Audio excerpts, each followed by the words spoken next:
Trump ಎರಡನೇ ಅವಧಿಯಲ್ಲಿ ಅಮೆರಿಕದಲ್ಲಿ ಏನಾಗಲಿದೆ? ಅವರ ರಾಜಕೀಯ ವಿರೋಧಿಗಳು ಟ್ರಂಪ್ ಆಡಳಿತದಿಂದ ಅಪಾಯ ಎದುರಿಸಬೇಕಾಗಿ ಬರಬಹುದಾ? ತನಗಾಗದ ಎಲ್ಲರ ವಿರುದ್ಧವೂ ಅವರು ಹಿಂದೆ ಮುಂದೆ ಯೋಚಿಸದೆ ಸೇಡಿನ ಕ್ರಮಕ್ಕೆ ಮುಂದಾಗಲಿದ್ದಾರಾ?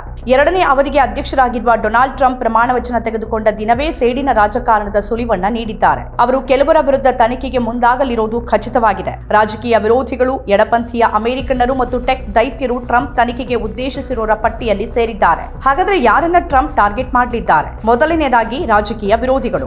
ಮುಖ್ಯವಾಗಿ ಅಧ್ಯಕ್ಷೀಯ ಚುನಾವಣೆಯಲ್ಲಿ ರೇಸ್ನಲ್ಲಿದ್ದ ಕಮಲಾ ಹ್ಯಾರಿಸ್ ಹಾಗೂ ಜೋ ಬೈಡೆನ್ ಗುರಿಯಾಗಲಿದ್ದಾರೆ. ಮಾಜಿ ಅಧ್ಯಕ್ಷ ಬರಾಕ್ ಒಬಾಮಾ ಕೂಡ ಪಟ್ಟಿಯಲ್ಲಿದ್ದಾರೆ. ಹಾಗೂ ಟ್ರಂಪ್ ಅವರ ತೀವ್ರ ರಿಪಬ್ಲಿಕನ್ ವಿರೋಧಿಗಳಲ್ಲಿ ಒಬ್ಬರಾದ ಲಿಜ್ ಚೆನಿ.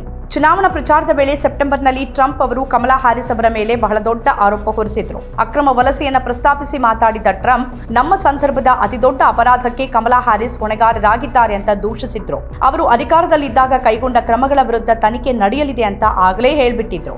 ಅಲ್ಲದೆ ಚೆನಿ ಮತ್ತು ಒಬಾಮಾ ಅವರ ವಿರುದ್ಧ ಮಿಲಿಟರಿ ಟ್ರಿಬ್ಯುನಲ್ ವಿಚಾರಣೆಯ ಸುಳಿವನ್ನ ಅವರು ನೀಡಿದ್ದಾರೆ. ಅದೇ ಚುನಾವಣೆ ಗೆದ್ದ ಬಳಿಕ ಟ್ರಂಪ್ ಬೆದರಿಕೆಗಳು ಕಡಿಮೆಯಾಗಿವೆ. ಮೊದಲು ಕ್ರಮ ಕೈಗೊಳ್ಳುವುದು ಖಚಿತ ಅಂತ ಹೇಳ್ತಾ ಇದ್ದ ಟ್ರಂಪ್ ಈಗ ಕಾನೂನು ಉಲ್ಲಂಘನೆ ಮಾಡಿದ್ರೆ ಕ್ರಮ ಕೈಗೊಳ್ತೀವಿ ಅಂತ ಹೇಳುವಕ್ಕೆ ಪ್ರಾರಂಭ ಮಾಡಿದ್ದಾರೆ. ಅದೇ ಚುನಾವಣೆ ಗೆದ್ದ ಬಳಿಕ ಟ್ರಂಪ್ ಬೆದರಿಕೆಗಳು ಕಡಿಮೆಯಾಗಿವೆ. ಎರಡನೇದಾಗಿ ಫಲಸ್ತೀನ್ ಪರ ಪ್ರತಿಭಟನಾಕಾರರ ಮೇಲೆ ಟ್ರಂಪ್ ಕಣ್ಣು ಬಿದ್ದಿದೆ. ಅಮೆರಿಕದಾದ್ಯಂತ ಕಾಲೇಜು ಕ್ಯಾಂಪಸ್ಗಳಲ್ಲಿ ನಡೆದ ಫಲಸ್ತೀನ್ ಪರ ಪ್ರತಿಭಟನೆಯಲ್ಲಿ ಪಾಲ್ಗೊಂಡಿದ್ದ ವಿದ್ಯಾರ್ಥಿಗಳು ಟ್ರಂಪ್ ಕೆಂಗಣ್ಣಿಗೆ ಗುರಿಯಾಗುವ ಸಾಧ್ಯತೆ ಇದೆ. ಯಾರೇ ಆದರೂ ಅಮೆರಿಕದ ಧ್ವಜಕ್ಕೆ ಅಗೌರವ ತೋರಿಸಿದ್ರೆ 1 ವರ್ಷ ಜೈಲು ಶಿಕ್ಷೆಗೆ ಒಳಗಾಗಬೇಕಾಗತ್ತೆ ಅಂತ ಫಾಕ್ಸ್ ನ್ಯೂಸ್ಗೆ ನೀಡಿರುವ ಸಂದರ್ಶನದಲ್ಲಿ ಟ್ರಂಪ್ ಎಚ್ಚರಿಕೆ ಕೊಟ್ಟಿದ್ದಾರೆ. ಇನ್ನು ಮೂರನೇದಾಗಿ ಟ್ರಂಪ್ ಟಾರ್ಗೆಟ್ ಮಾಡಲಿರುವುದು ಟೆಕ್ ದೈತ್ಯರನ್ನ. ಅವರಲ್ಲಿ ಮುಖ್ಯವಾಗಿ ಮೆಟಾ ಸಿಇಒ ಮಾರ್ಕ್ ಜುಕರ್ಬರ್ಗ್. ಚುನಾವಣೆ ವಿಚಾರವಾಗಿ ಮಧ್ಯ ಪ್ರವೇಶಿಸಿದ್ದರ ಬಗ್ಗೆ ಈಗಾಗಲೇ ಜುಕರ್ಬರ್ಗ್ ಮತ್ತು ಗೂಗಲ್ಗೆ ಟ್ರಂಪ್ ಎಚ್ಚರಿಕೆ ನೀಡಿದ್ದಾರೆ. 2020 ಚುನಾವಣೆಯಲ್ಲಿ ಬೈಡೆನ್ ವಿರುದ್ಧವಿದ್ದ ವಿಷಯಗಳನ್ನ ಮೆಟಾ ತಡೆದಿತ್ತು ಅನ್ನೋದು ಜುಕರ್ಬರ್ಗ್ ವಿರುದ್ಧ ಟ್ರಂಪ್ ಆರೋಪವಾಗಿದೆ. ಅಲ್ಲದೆ ತನ್ನ ಬಗ್ಗೆ ಕೆಟ್ಟ ವಿಷಯಗಳನ್ನ ಮಾತ್ರವೇ ತೋರಿಸಿದ್ದಾಗಿ ಆರೋಪಿಸಿರುವ ಟ್ರಂಪ್, ಗೂಗಲ್ ವಿರುದ್ಧವೂ ಕ್ರಿಮಿನಲ್ ವಿಚಾರಣೆಗೆ ಆದೇಶಿಸುವ ಬೆದರಿಕೆಯನ್ನು ಒಡ್ಡಿದ್ದಾರೆ. ಇವರನ್ನಲ್ಲದೆ ತನ್ನ ವಿರುದ್ಧ ತನ್ನ ವಿಚಾರಣೆ ನಡೆಸಿದ ಪ್ರಾಸಿಕ್ಯೂಟರ್ಗಳನ್ನು ವಿಚಾರಣೆಗೆ ಒಳಪಡಿಸುವ, ವಜಾಗೊಳಿಸುವ, ಜೈಲಿಗೆ ತಳ್ಳುವ ಬೆದರಿಕೆಯನ್ನು ಟ್ರಂಪ್ ಒಡ್ಡಿದ್ದಾರೆ.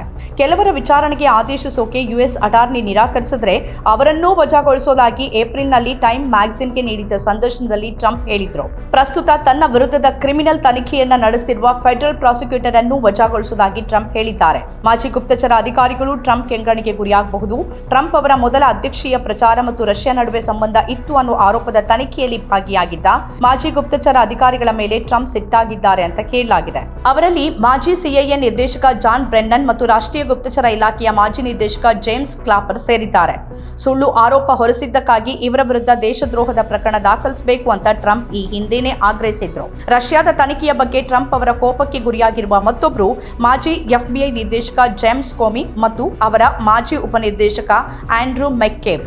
ಕೋಮಿ ಮತ್ತು ಮೆಕ್ಕೇಬ್ ಇಬ್ಬರೂ ಭ್ರಷ್ಟರು ಮತ್ತು ಅವರ ವಿರುದ್ಧ ತನಿಖೆ ಮಾಡಬೇಕು ಅನ್ನೋದು ಟ್ರಂಪ್ ಈ ಹಿಂದೆ ಹೇಳಿದ್ದ ಹೇಳಿಕೆ ಆಗಿತ್ತು. ಇನ್ನು ನಿವೃತ್ತ ಯುಎಸ್ ಸೇನಾ ಜನರಲ್ ಮಾರ್ಕ್ ಮಿಲ್ಲೆ ಅವರನ್ನ ದೇಶದ್ರೋಹಕ್ಕಾಗಿ ವಿಚಾರಣೆಗೆ ಒಳಪಡಿಸಬೇಕು ಅಂತ ಟ್ರಂಪ್ ಹೇಳಿದ್ದಾರೆ. ಹೀಗಿದ್ರೂ ಮೇಲೆ ಹೆಸರಿಸಲಾದ ಹಲವು ಅಧಿಕಾರಿಗಳಿಗೆ ನಿರ್ಗಮನ ಅಧ್ಯಕ್ಷರಾದ ಜೋ ಬೈಡೆನ್ ಈಗಾಗಲೇ ಕ್ಷಮಾದಾನ ನೀಡಿದ್ದಾರೆ. ಟ್ರಂಪ್ರಿಂದ ಸಂಭಾವ್ಯ ಸೇಡಿನ ಕ್ರಮವನ್ನ ಈ ಮೂಲಕ ತಪ್ಪಿಸೋಕೆ ಬೈಡೆನ್ ಕ್ರಮ ಕೈಗೊಂಡಿದ್ದಾರೆ.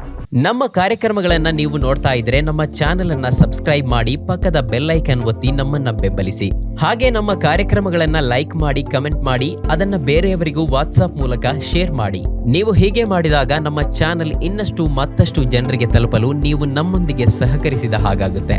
ಇದು ನೀವು ಯಾವುದೇ ಖರ್ಚಿಲ್ಲದೆ ಕೆಲವೇ ಸೆಕೆಂಡುಗಳಲ್ಲಿ ನೀಡಬಹುದಾದ ಸಹಕಾರ. ಧನ್ಯವಾದಗಳು.